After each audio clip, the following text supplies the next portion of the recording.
Today on the show, we'll talk dominant performances from Jonathan Davenport and Brad Sweet. We've got results from Knoxville's 360 Nationals and the Capitani Classic. We'll talk about some other weekend winners as well. Let's go.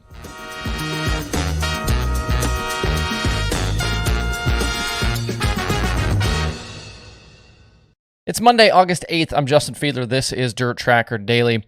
Following Saturday night's dominant win in the USA Nationals at Cedar Lake Speedway, Jonathan Davenport has now crossed over $1.5 million in winnings this season across his dirt late model starts.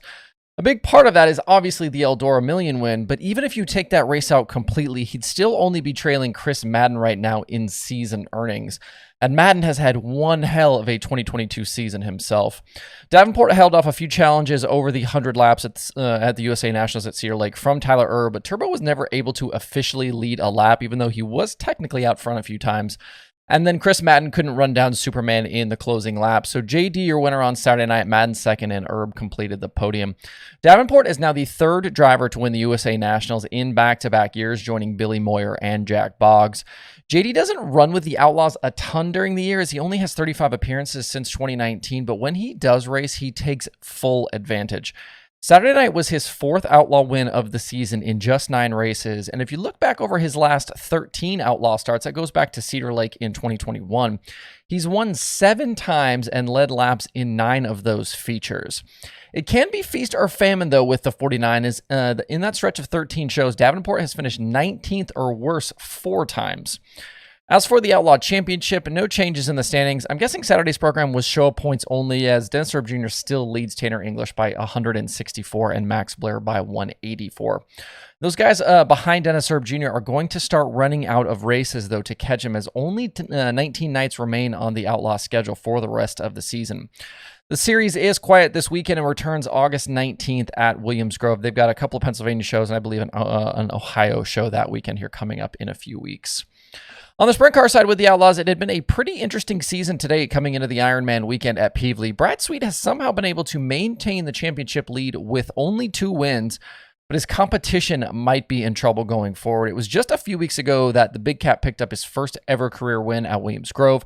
And that's big for a driver who usually struggles in central Pennsylvania. And then we damn near saw a weekend sweep of the Ironman from the Big Cat. If it wasn't for an insane last corner move from Carson Macedo on Friday night, Sweet would have led all 85 laps over the 2 features. On that Friday night show, the 49 had a little bit of trouble with the lap car of Marcus Dumsney on the white flag lap, and that gave Macedo the opening he needed to throw a big slider and steal the victory. It was Macedo's 8th win of the year, and it tied him with Sheldon Haudenschild for the most on the season so far.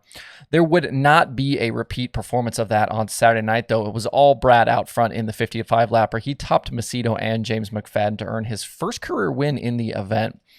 And then a 6th on Friday for David Gravel, combined with 2 flats on Saturday for that 2-car and a 12th place run, mean that the points lead has been extended now to 68. Headed to Knoxville, where only show-up points will be paid for the week, the KKR 49 now has a little bit of breathing room. Sweet leads the series in average finish over the previous 5 and 10 race stretches, and if that team is somehow over the hump with whatever was stopping them from winning races before, I think Gravel, Macedo, and Haudenschild could be in big trouble as we work through this second half of the year. You've got Sweet, who's obviously been insanely consistent already, but now that he's going to be able to win races, or it seems like he's going to be able to win races, that could be bad for those other guys. A couple of other drivers to point out for you today, James McFadden and Donnie Schatz. McFadden had an abysmal week at Eldora, never could get anything right, and then he followed that up with a 20th place finish at Port Royal, but since then, he now has 6 straight top 10s, including 2 podiums at Pevely. Definitely want to be peaking as you come into this week at Knoxville, and then Schatz now has 5 straight top 4 finishes headed to Knoxville. And as much of a struggle as this year has been for the TSR 15, they will very much be in the mix for the Nationals win come Saturday night. Also at Pevely this weekend, we got 2 nights for the Extreme Outlaw Midgets. Friday, it was Chance Crum and the Rudine squad earning their first national midget victory. And then Saturday, during a very brief U.S. trip for Kiwi Michael Pickens, the accomplished sprint car midget racer stole the win right at the line from Jacob Denny. Pickens was in a Dave McDalby car and bagged the $5,000 victory before heading back home to New Zealand. I think he was heading home today. With 5 midget races complete on the year, Zach Dahm is leading the Extreme Midget Championship standings over Brenham Crouch and Bryant Wiedemann. And at Knoxville, we had the 360 Nationals on Saturday night and the Capitani Classic on Saturday. The $30,000 in the 360 Nationals crown went to Aaron Reitzel on Saturday after an absolutely dominating performance. He got $15,000 for the win and $15,000 for leading all of the laps. Sam Haverdeep Jr. tried to run Reitzel down in the closing stages as the 8 car seemed to be going away just a little bit, but Haverdeep could never get close enough to make a serious move. It was Reitzel's first career 360 Nationals title. And as I said last week, I think he'll continue to be a pretty serious challenger all week at Knoxville. Like I've said, we've seen him win in both the 360 and the 410 coming into this, and now he's got the 360 Nationals title as well. Clint Garner joined Reitzel and Haverdeep on the podium, and Kyle Larson was basically a non-factor over the 3-night program. He was 8th on his prelim night on Friday and then went 16th to 11th on Saturday night, so basically not a factor for the win as well. And then last night for the Capitani Classic, 69 cars took the opportunity to get on track for the final time before things get real on Wednesday. In the night's feature, second starting Logan Schuchart led 24 of 25 laps to score the win and $9,000. He had a nice battle in the late stages with Donnie Schatz, with the 15 officially leading a single lap, but Schuchart got back by and picked up the victory.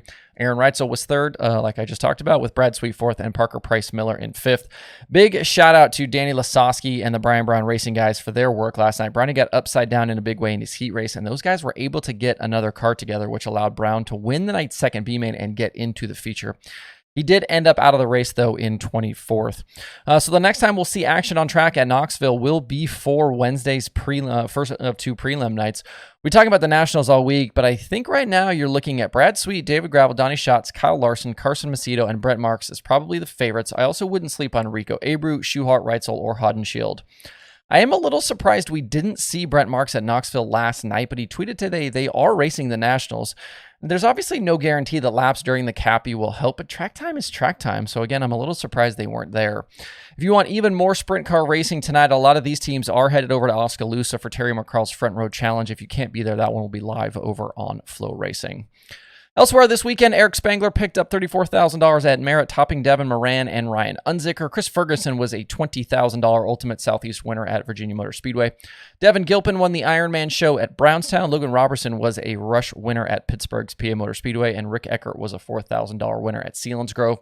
If you want some late model action tonight, the XR Super Series is at Gondik Law for the first of 2 nights. I believe both of those programs pay $20,000 to win. And they should draw some good cars there post Cedar Lake. That racing will be live over on XR Plus if you have a subscription.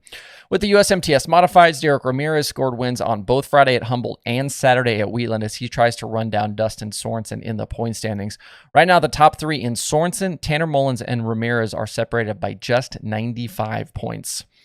On the streaming schedule, today there are 4 shows. Flow Racing has the Front Row Challenge, like I just mentioned, from Oski. They also have Flow 24/7.